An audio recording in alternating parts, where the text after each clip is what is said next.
screen mode. So my name is Tracy.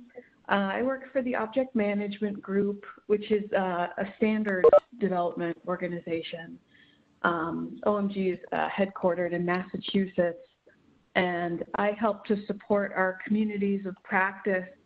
So in addition to BPM Plus Health, I do a lot of work with the Consortium for Information and Software Quality, CISQ for short. So some of you might know me from that project as well, because OMG is big into launching, caring for, and feeding communities, especially around standards of practice. And Ken Rubin, the executive director of BPM Plus, is a longtime OMG member in the healthcare domain task force, and so is Robert Lario, Lorraine, you two. So it was about a year ago that we launched. And just a little history. So OMG has been around 31 years now, and it was really some synergy between the healthcare domain task force and the business modeling and integration task force, around the concept of using BPM standards in healthcare for modeling clinical pathways and healthcare knowledge. So the groups, they got together and published version 1 of the field guide to shareable clinical pathways. That was March 2018.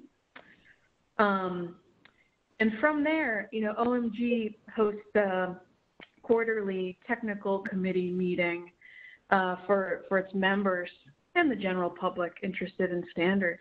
So Ken and team, held these one-day workshops just to see, if this had legs.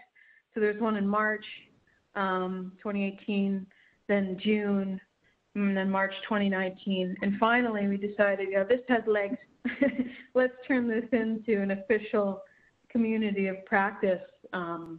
Let's create a website. Let's get some structure. Ken is committed, and he's got folks that are willing to help co-chair. So we did, and that was 1 year ago. And I remember, when we launched this, there were 12 founding members and 5 industry supporters. We published version 2 of the field guide. That was December 2019. And as you know, we have 5 working groups at this point, co-chaired by members. And we've hosted 5 workshops and participated in many others over the last 12 months. And so here's just a snapshot of the companies that helped us, launch this as founding members. And we're really thankful to have industry support too from ARC, HIMSS, HL7, Logica Health, NCQA. And so over the last year, with our working groups and the field guide and our events, it's all come together. And now, happy birthday, BPM Plus Health. We're really excited about this next phase as we shift from, startup mode to a more functional, community that's going to be producing deliverables and use cases and guides and reference architectures. And to support all that, we've been giving some thought to an operating model, structure for next year, with the goal of, getting some of this governance in place for January 1. And some of the goals and themes around governance. So OMG, let me just move this out of my way. There we go. OMG, as I mentioned, is a very mature, established organization in this space. And our intent with this framework is really just to cover the bases in as lightweight an approach as possible. Don't over-engineer, but provide the structure that we need with the foundation and openness and transparency, with some built-in checks and balances. And so we've drafted bylaws that's currently under review by OMG and legal, so that's fun. So what I'll show you today in our at a glance These bylaws have been adapted. I mentioned OMG has other communities in addition to BPM Plus Health. There's CISC, the Industrial Internet Consortium, Digital Twin Consortium that just launched this fall, and the DDS Foundation. So we took a look at the bylaws that the Digital Twin Consortium is using, and we've adapted them, for our needs here. So this is going to formalize some leadership roles, elections, voting privileges, processes, responsibilities. We're also creating what's called a partner tier of membership to help secure resources. This is kind of almost like it's the premier level of membership, and I'll walk you through that, designed for companies, organizations that want to make a good investment in the community. And so we've built out something that we think is really valuable on both sides. We also want to create a steering committee composed of elected and partner members. So partner, I'll say sponsored, a combination of elected and sponsored seats. We'll walk through.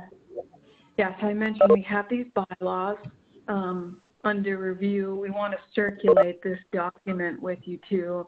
I was going to walk through it today, but I turned it into slide format just so hopefully it's a little more engaging on the viewer side than just scrolling through a Word document. So we'll put together a little tiger team, following the reschedule of part 2 of governance. We want to get a team together of some members that are interested and willing, to help us review a little more closely as we finalize with OMG, with the intent to deploy this in January. So the roles, I've talked quite a bit about OMG. There's executive director, chief medical informatics officer, steering committee. We'll also talk about this clinical advisory committee, partners, working group co-chairs, members, and participants. So OMG, the plan for OMG, we provide program management, that's me, public relations, business development, membership, et cetera, sponsorships, executive management, finance and accounting, the website, our event support, and some of these other things, behind the scenes. OMG is really used to that. So that's outlined in the bylaws, how that works. The executive director is appointed by OMG and will be affirmed by the steering committee. So Ken Rubin, has been appointed. Let's say he was appointed, come January, when we have our processes in place. We would then go in front of the steering committee and take a vote to affirm, just a majority vote.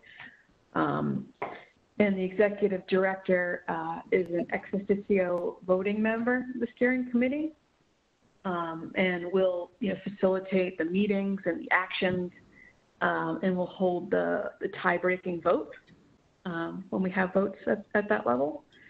And we expect the steering committee will meet quarterly to start, and then it's really up to the steering committee members if they'd like to meet more frequently than that. And here are the responsibilities of the steering committee. They will approve and can remove leadership roles. They'll nominate and approve official working groups. They'll publish a roadmap, and this has come up a lot this week. Actually, this morning in the business case session, about having a roadmap and plans, multi-year plan. This would fall under the steering committee. Those conversations would be happening at that level quarterly. Adopting and maintaining policies and procedures. So that's another document that's coming, actually, and it's in draft form. So that would go in front of the steering committee for their review. Establishing advisory bodies. So, for example, this clinical advisory committee that Shane talked about quite a lot, CMIO, the steering committee would have the ability to create cross bodies like that, in support of our mission. And then, of course, the steering committee will vote on matters coming before them. And the composition of the steering committee. I mentioned a combination of elected and sponsored seats. We really tried to balance this, and it will always be majority elected representation. So healthcare delivery organization, 1 elected seat, vendor, 1 elected seat, professional organization, 1 seat, payer, 1 seat. Now, non-designated, 2 seats, so those are kind of, wild card seats. These partner seats, so I mentioned this premier level, there's up to 5. And then also here, an appointed seat, one of the little magic gifts of the executive director, he or she can appoint a seat. I think I talk about this a little bit more on the next slide. Yeah, and the intent here is to make sure that we have a good balance. So if we have, any needs there, we have sort of a lever to help fill that gap. Now, the bylaws has a few sections, as you can imagine, around the steering committee, and so no single organization can have more than 2 seats on the steering committee. Apart from the sponsored seats and the executive director appointed seat, all these seats are subject to election. So that means that any member can be nominated and run for open seats. And these are 2-year terms for the steering committee, and we're going to tier it so there'll actually be an election every year, so seats will open up, and I'll help to run that process. And when seats are vacated, we'll fill them at the next viable community meeting that happens sometimes. For the partner level of membership, when you are guaranteed a seat, the partner will appoint 1 voting representative and then 1 alternate to the steering committee, just to cover bases for that purpose. And then quorum for the meetings requires at least 50% of the voting members to be present. We can still run the meeting if we don't have quorum, but we can't make binding decisions without getting quorum. Now, the clinical advisory committee, and we're calling it advisory committee instead of steering committee, just as we already will have steering committee and they have different meanings, connotations. This is still under development. It was, I know Shane is definitely driving this a lot, and it'll be chaired by the CMIO with the goal of supporting the steering committee and the working groups around their missions. And we'll talk some more soon about that structure, its appointment, elected, et cetera. But I think the consensus is that this would be a good other committee to have as a resource for the community. So stay tuned there.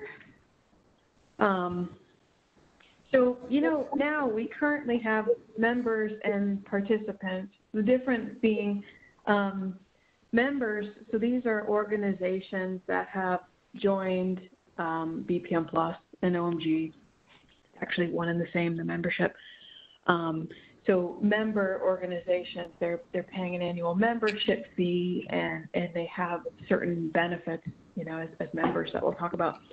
But we also wanted to make sure that we had a low, barrier to entry. We want everyone to get involved and understand what we're doing, and then eventually see, that this is a smart investment and worth the time and money, to contribute to make this grow and succeed. So we're going to be keeping both the member and participant level, but stratifying them a bit more, so we add some more value for members and then have a good on-ramp for participants to become members, because that's our intent, to bring everyone up to that level. So I'll show you our plans for, stratifying the different roles.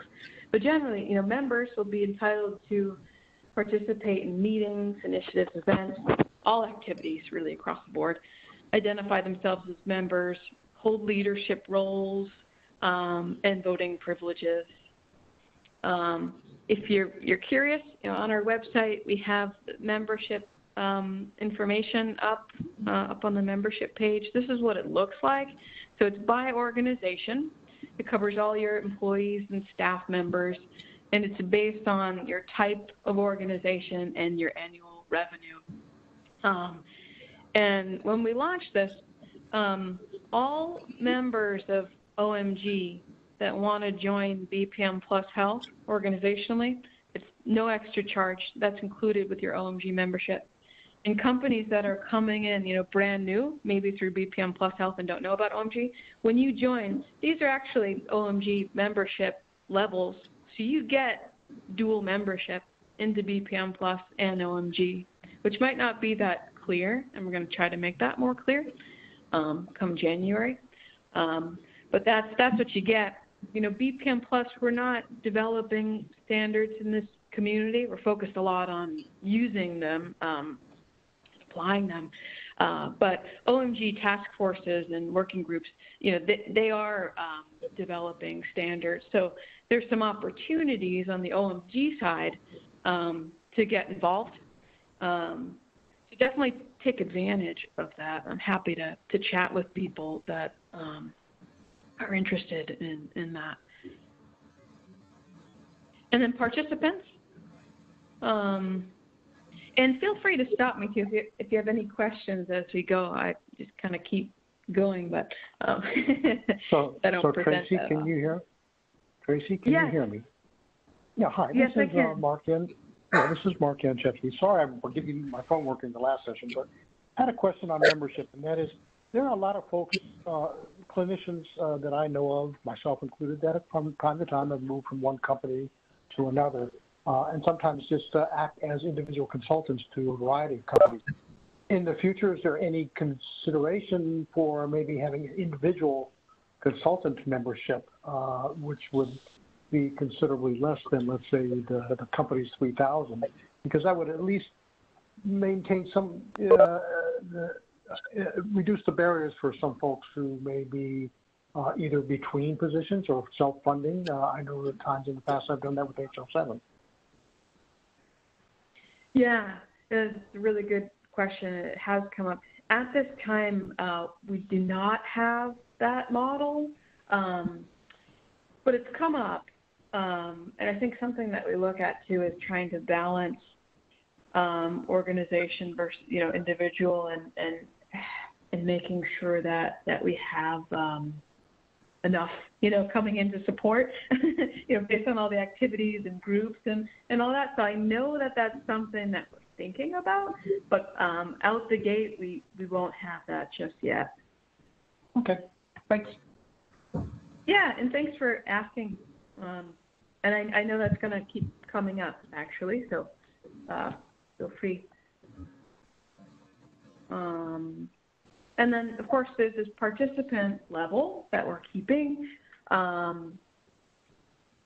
So something that we need to institute that we haven't just yet is this intellectual, an IP agreement.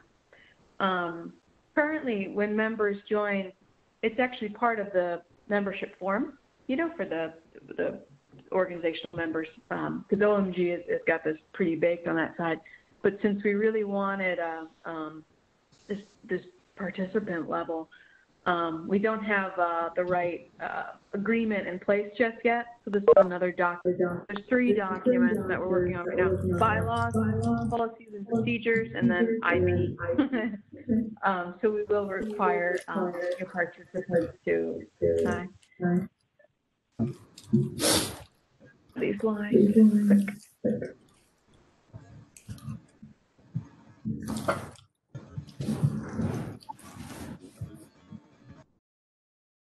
A live mic, it's eating.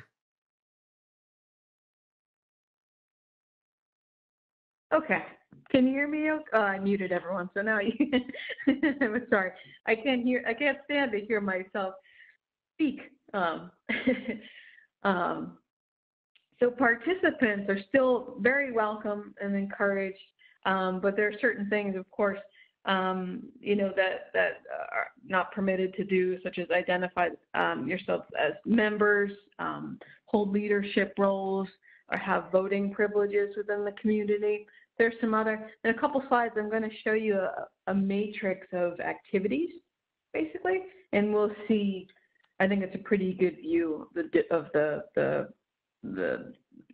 different aspects of the program and how membership will impact those. In this partner level, this premier tier of membership,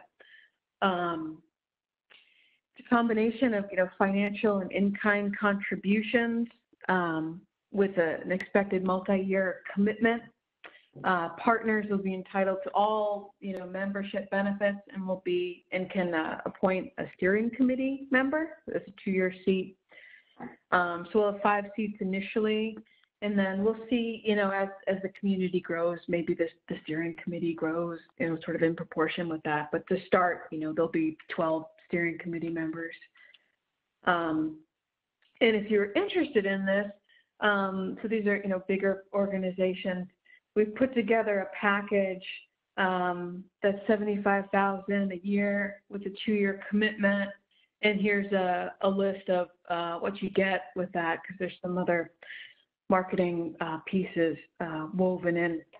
So of course there's membership to BPM Plus Health, membership to OMG. That's at the platform or domain level. I can tell you a little bit more about that, but that gives you a good position in terms of voting, et cetera, across OMG. A seat on the steering committee for 2 years, a press release to announce your organization becoming a member. There's a special partner logo for your use. Actually, this quarter, we're starting a quarterly newsletter for BPM Plus. So your logo and link will be on that newsletter.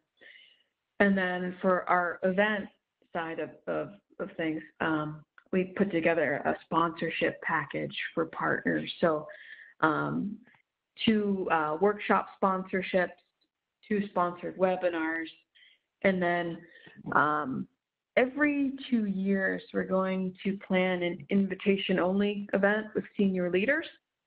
And this event will be sponsored by the partners. And partners are given, of course, complimentary passes to that. So that's going to be a new offering that we put together. More to come on this for those that might be interested.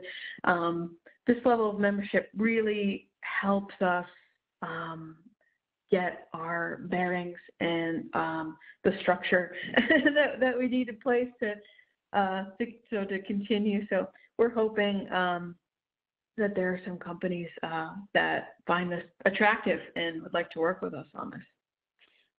And okay, so here's the matrix. We'll start first with membership benefits, and the second is a matrix of activities. So you can see column for general public, participant, member, and partner. In January as well, right now we use Confluence as our collaboration site. OMG has an agreement with, it's a similar tool called Causeway, and we're test driving it now because we'll either stick with Confluence or go with Causeway. But with Causeway, it it lets us create things like a member directory and different, members only areas. And that's going to be helpful for us because as I walk through these benefits, there are some things that we're making sure that members have full access to, and then we might, time limit, for participants. So logo usage, members and partners, community work products. So everything that we produce is intentionally fully open access, to everyone. Field guide, all of our future deliverables. BPM Plus Health events in person, and we try to do 2 to 3 BPM Plus events a year, and normally they're in person. And when they're in person, members and partners will have a registration code, a discount on those. For virtual events, we're making those free for members and partners. Contribute to BPM Plus Health activities. You see everyone, that signed up can do that. Voting is limited to members and partners. Same with leadership. So that's, working group chairs, steering committee members, CMIO, executive director. Access to the member directory. So we are going to create this, and that'll be a member benefit. Ken will talk some more about this soon, but we're putting together access to tools and sandbox environments that'll be a member benefit and time limit for participants. We're going to once a year have a members only event, so that will be members partners. I mentioned OMG membership is included in this membership. So for members, it's influencing level. Partners, we've upped it 1 tier to domain platform level on the OMG side. And then this invitation only event that I mentioned that's specific to partners, 1 every 2 years. Membership responsibilities. Yep, so public attribution of reused content across the board. And you're welcome, of course, to use everything that we reproduce. Completed IP policy acknowledgement. Yes, we're okay on the member partner side because of OMG's agreements. It's just we need to create for participants so they don't unknowingly introduce IP. Membership dues, I think that's pretty clear. Actually, probably all the rest is pretty clear too. Partner, there's a steering committee seat. So that's a walkthrough of the good parts of the bylaws. There wasn't much else in here that's not listed in the bylaws, but we're working to finalize those. Then the policies and procedures and the IP policy and agreement, with the goal of, come January, we'll be able to vote in leadership positions, and all members can run, CMIO, steering committee, working group chairs. As deliverables come up through the groups, as needed, we're talking about this, when do we, vote before publishing. And then the collaborative tools and the development and testing sandbox environments. Okay. 3:30. I talk fast too. And I didn't have a chance to go through it myself because Ken was going to be doing a lot of the, so I'm happy to take any other questions too, and we are going to schedule, follow on to this. That's more of a roundtable style discussion, and to see who wants to join our little tiger team to refine some of these things. But interested in any first reactions, thoughts.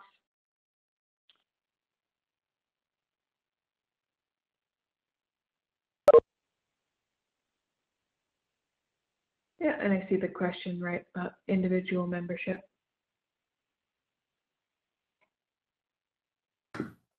Seems to be well balanced and well thought through, Tracy. Thanks, Shane. Yeah, it's a combination of OMG's experience. Ken definitely weighed in a lot because he's involved in a lot of other health nonprofits, trying to take the best of all the worlds.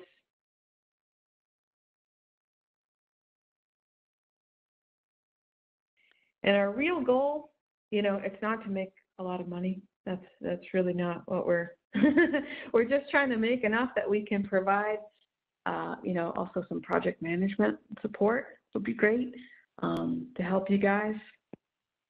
And we'll have some budget towards BPM Plus activities, which would be great. So just so you're aware as we think about all these things.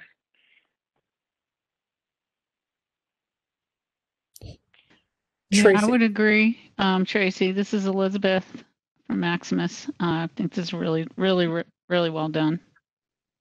And I appreciate the comment about sort of having an independent consultant, right? As I've been an independent consultant on and off over the years, sometimes it is a real barrier to get into some of these organizations. So I think that was a good point. Mm-hmm. Yeah, we're going to need to figure out how to solve that. I think OMG is very used to organizational membership. As you know, I think a lot of the SDOs. Yeah. Mm-hmm. And we've really felt strongly about keeping, the participant level to part of that purpose.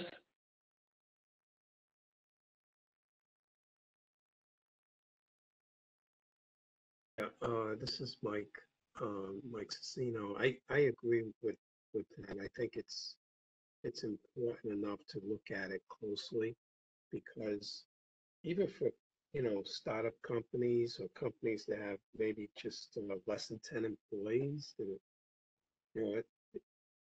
there's a big difference between a company that has a handful of employees and a company that's doing $10 million a year in business. So I know that OMG is typically, and then its membership typically is larger concerns, larger companies. It'd be nice if there were an entry point for small, very small companies to get more involved in the practice, because I think it's becoming extremely important in both directions, bi-directional, for OMG to understand, the needs of very small businesses, and for small businesses to understand the benefit to them for participating in such an initiative. But nice job, Tracy, in presenting this. Thank you. Thank you for your comments. I'm going to bring them back to our big group discussions, with OMG management too, and we'll see what we can do around that. And if anyone has suggestions on how you could delineate between, maybe it's just a new category. I don't know if consultant covers it. I need to check in with my colleagues as well, about how, we could brainstorm a solution for that. Because at the end of the day, I think if we could create a category, at least then we'd have some coming in, and maybe that participant pool would get a bit smaller as well, Tracy, this is Matt Rose. With the university category, How is that viewed? Is that just such as a representative from a university, or is that for the university in general? Because that may be an opportunity to sort of just extend that category to include consultant or independent agent. Yeah, in university, it's for staff. Yes, it wouldn't apply to students. But yeah, I hear what you're saying. If there's a way to expand upon that.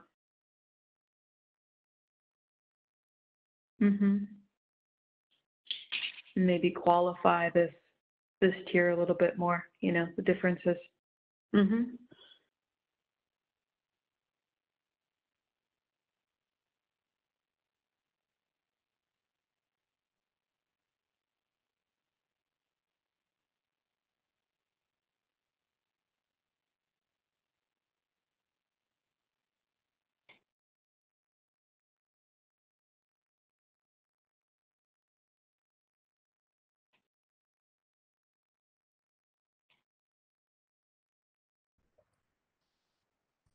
So, and if you'd like sure, go ahead. Sorry. Oh, no, it's okay. I was just going to ask another question in regards to the relationship with OMG and BPM Plus. Obviously, it's a subgroup, and OPMG, or I mean, the OMG is focusing on a lot of the standards. Has there been discussion around that bridge between collaborations of initiatives with BPM Plus and some of the standards, or to validate some of the standards that OMG is developing? Yes. Yeah. So the business modeling and integration, I mentioned up front,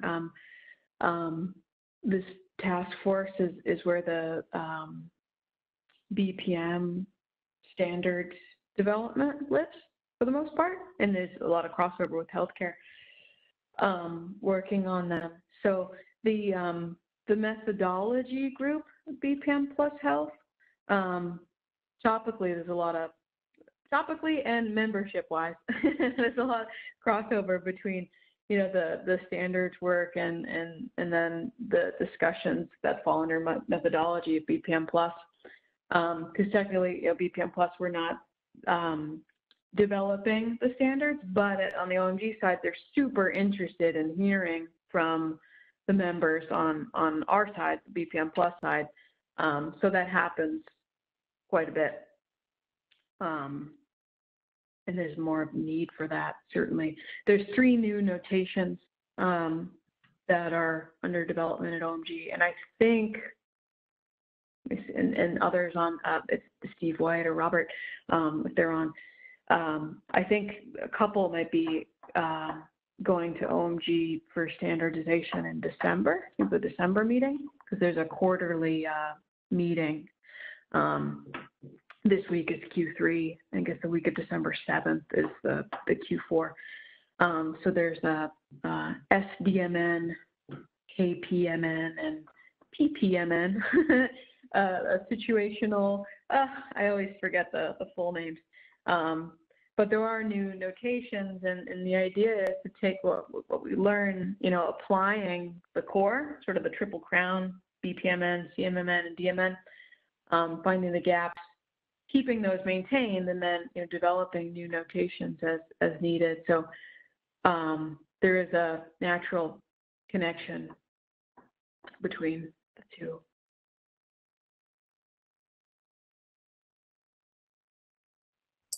Thanks.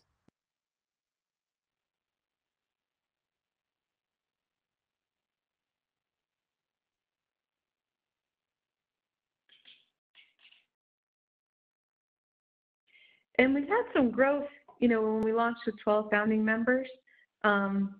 We have 36 now, because we opened this up, OMG member companies, BPM Plus is free with your membership. So we've got, a good amount of people that are dual. And just over these last couple of weeks, we've been really happy to and excited to add a few more.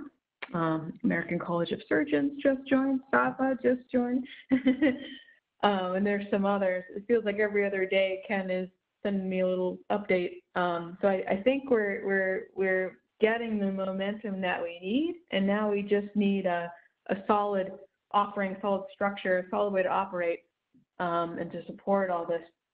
So that's really our goal, and I think we can get there. So I look forward to, part 2 on this, and I'm going to share these slides, and we'll also share the documents we're putting together. So if you have more thoughts as we go, that would be great.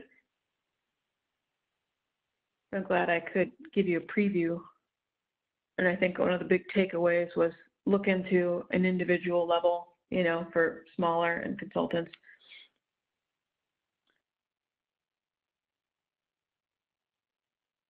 Anything else you would mention at this point that I could take back?